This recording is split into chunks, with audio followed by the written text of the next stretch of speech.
અમદાવાદના ચંડોળામાં operation clean 2 શરૂ થતાં પહેલાં જ દાદાના બુલડોઝરથી ગેરકાયદે દબાણ કરીને રહેતા લોકોમાં ફફડાટ ફેલાયો છે। પ્રથમ તબક્કાની કામગીરી બાદ ગેરકાયદે દબાણ કરીને રહેતા મોટાભાગના લોકો પલાયન થઈ જ ગયા છે અને જાતે જ ગેરકાયદે જે દબાણો છે તોડીને મકાનો ખાલી કરી દીધા છે। એટલું જ નહીં, મોટાભાગના લોકોએ જગ્યા ખાલી કરીને પોતાનો માલ સામાન હટાવી લીધો છે અને હજુ પણ જે લોકોએ મકાનો ખાલી નથી કર્યા તે લોકોને આવતીકાલ સુધીમાં મકાનો ખાલી કરવા અને માલ સામાન હટાવવા સૂચના આપી દેવામાં આવી છે।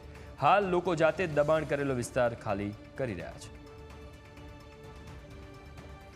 માં થયેલા ગેરકાયદેસર દબાણો હટાવવાની આવતીકાલથી બીજા તબક્કાની કામગીરી છે તે શરૂ કરવામાં આવનાર છે। કોર્પોરેશન અને પોલીસ વિભાગ દ્વારા આ માટેની તમામ તૈયારીઓ છે તે કરી દેવામાં આવી છે।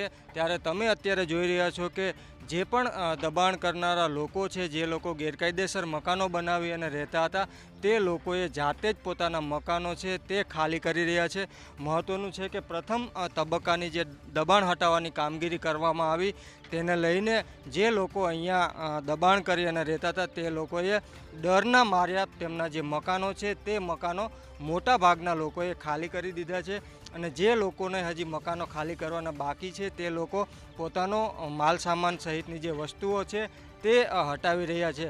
મહત્ત્વનું છે કે જે રીતે પોલીસ વિભાગ દ્વારા પોલીસ ફોર્સ બોલાવવામાં આવી છે ત્યારે કહી શકાય કે પ્રથમ તબક્કાની કામગીરી બાદ ગેરકાયદેસર રહેતા લોકો છે તે લોકોમાં પણ એક ડર જોવા મળી રહ્યો છે। અત્યારે તમે જોઈ રહ્યા છો કે ચંડોળા તળાવ વિસ્તાર છે તે વેરાન બની ગયો તે રીતની સ્થિતિ જોવા મળી રહી છે। એક સમયે આ જે વિસ્તાર છે તે હર્યો ભર્યો રહેતો હતો, લોકોની અવરજવર ખૂબ હતી, પરંતુ અત્યારે તમે જોઈ રહ્યા છો કે મોટા ભાગના લોકો છે તે અહીંયાથી રફુ ચક્કર થઈ ગયા છે। જે લોકો ગેરકાયદેસર દબાણો કરી અને અહીંયા રહેતા હતા ત્યારે આવતીકાલે આ જે તમામ ગેરકાયદેસર બાંધકામો છે તે ગેરકાયદેસર બાંધકામો ઉપર જે તંત્રનું બુલડોઝર છે તે ફરી વળશે। મહત્ત્વનું છે કે લગભગ 4 થી 5 દિવસ સુધી આ ગેરકાયદેસર બાંધકામો હટાવવાની જે કામગીરી છે તે કામગીરી ચાલશે। ત્યારે સૌથી મોટો સવાલ એ થાય કે અત્યાર સુધી આ જે ગેરકાયદેસર દબાણો થયા તે તંત્રના કયા અધિકારીઓની રહેમ નજર હેઠળ આ દબાણો છે તે કરવા દેવામાં આવ્યા। આ ઉપરાંત આ દબાણો કરવા દેવા પાછળ રાજકીય નેતાઓના કોના હાથ છે તે પણ એક તપાસનો વિષય છે। જો આ બાબતે તપાસ કરવામાં આવે તો મોટા અધિકારીઓ અને મોટા નેતાઓ છે તેમના નામ પણ બહાર આવી શકે છે। કેમેરામેન સુરેશ રાજપૂત સાથે દીપેન પઢિયાર, ન્યૂઝ કેપિટલ, અમદાવાદ।